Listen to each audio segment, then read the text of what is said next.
friends, welcome back. I am Vivekanandan. So, how are you doing all?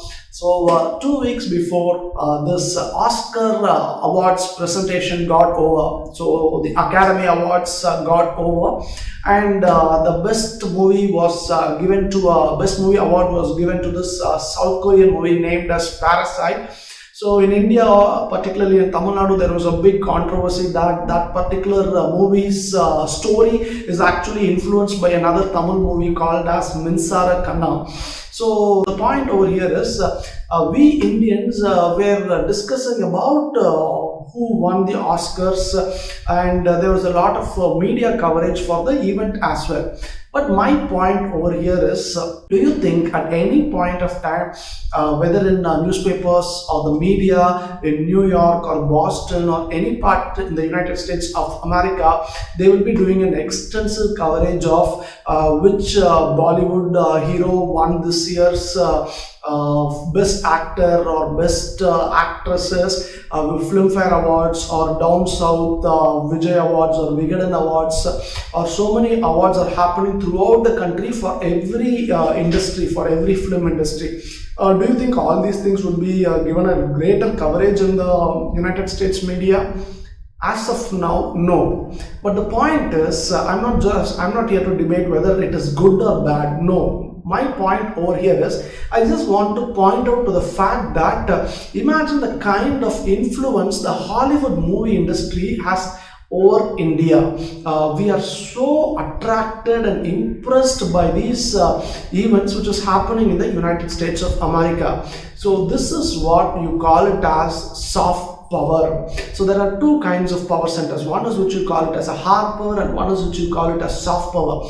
Hard power is nothing but all the influence a country has over another country through its military power or economy or trade or commerce or so on. But soft power is a very simple thing. It is all about attracting others in a very, very acceptable way. For example, let's come back to India. The biggest example today is throughout the world, there's a big pandemic. I mean, Corona has been declared as a pandemic, and all of us are taking precautionary measures. And one important measure the world over, the leaders have started to adopt is saying namaste or vanakam. Right from the Israel Prime Minister to the United States President to the Britain's Prince Charles, everybody they are adopting, saying, acknowledging others by saying Vanakkam or Namaste. And this particular cultural phenomenon of saying, of acknowledging others by folding your hands, this is very, very remarkable, and this is once again you call this as a soft power. One more, I'll give you a lot of examples and of what is a soft power, and then let me take you to the objective of this video. And for example, in today's morning newspaper, I got to read that John T. Rhodes, the legendary South African fielder, he had actually told that he follows yoga rigorously, and while playing, while during his days, he did not have an option of practicing yoga. For him, yoga is a huge soft power. In fact, yoga reaches the world. So many people take yoga voluntarily. In fact, John T. Rhodes, his daughter, his first daughter, he has named his daughter as India. He likes India so much. He likes so many things, so many attractions in India, which is so very, very much impressed to him, and that's why he has named his daughter as India.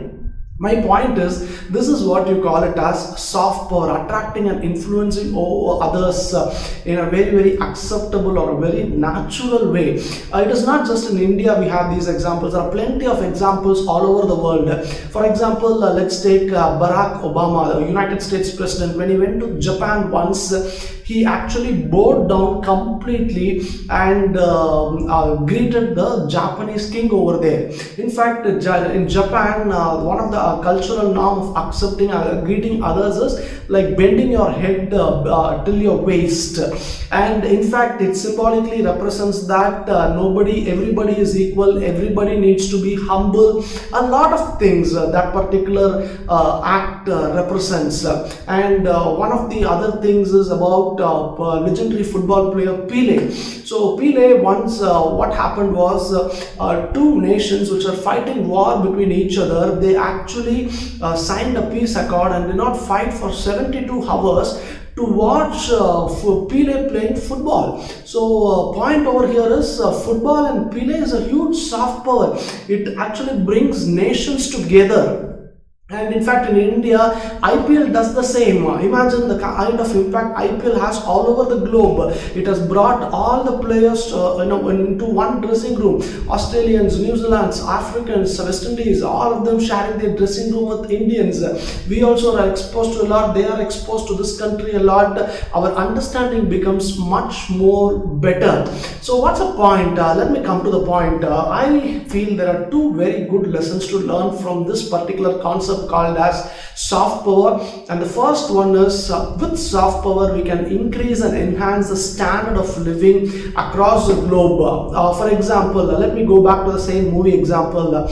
We know that in Japan, superstar Rajinikanth has a huge fan following, like how stalwarts, Bollywood stalwarts like Shah Rukh Khan has a huge following in Germany, and Raj Kapoor, the legendary actor, had in Russia. So my point over here is, let's take the recent example of Bahubali. The movie Bahubali was a huge hit in China, and Prabhas, the hero, had a lot of fans from China as well. But the point is, Bahubali did great business in China. My point is, let's assume another part, the Bahubali third part, they are going to take. What will happen now? So the director or the producer, thinking about Bahubali's reach all over the world and the kind of business it did, they will not hesitate to recruit and employ more people. For example, if they feel that there are two more dancers required for this particular song, they may not have second thoughts. They might go for it. For example, they want two more sound engineers so that the audio clarity is going to come up well, the quality will be good enough. They will not hesitate and they will recruit those two sound engineers. For example, they will not hesitate to have one more makeup man to assist another actor. So what happens here is, we actually generate lots and lots of employment. Any country, any place which generates a lot of employment, the place is peaceful, and in fact it increases the standard of living of the people. That is the power of soft power. That is the importance of soft power. Let's take IPL as an example. Just imagine today IPL is getting cancelled, but how much business IPL bought into India. Imagine the tourism industry getting promoted, so many hotels being booked, so many drivers getting jobs to drop the players, so many restaurants cooking food for all the fans all over the world. So imagine the kind of jobs being created, the commerce happening, the trade happening, everything enhances the standard of living of the people. And today's world needs power, but what kind of power is? We need soft power and not hard power, because hard power is all about little bit of coercion involved, like, or a little bit of strict rules involved, whether it is going to be a trade talk or it is going to be a show of strength of military might. So there's a lot of nothing is voluntary in hard power. That is my point. But soft power, what happens is the attraction is very high, and people come to a consensus very easily, and that is something a welcome move with soft power. That's the first point. And second point I would like to say is, this soft power, whether it comes from any country, should be welcomed. And India, a very grand old civilization, has so much knowledge and so much of things to share to the rest of the world and influence countries using its soft power. In fact, the best example is saying this Vanakkam in these times.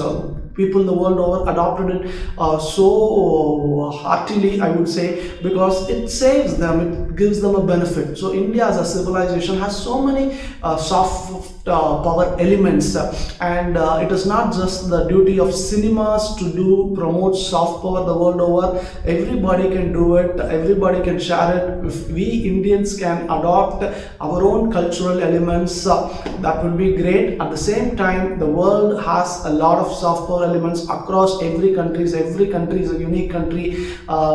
We can actually learn a lot from other countries also voluntarily, if it helps us, if it enhances us, if it keeps us happy. So these are the two primary benefits of soft power, and the objective of this video to explain these benefits. Please share your thoughts in the comment section. Thanks for watching this video. Have a good day.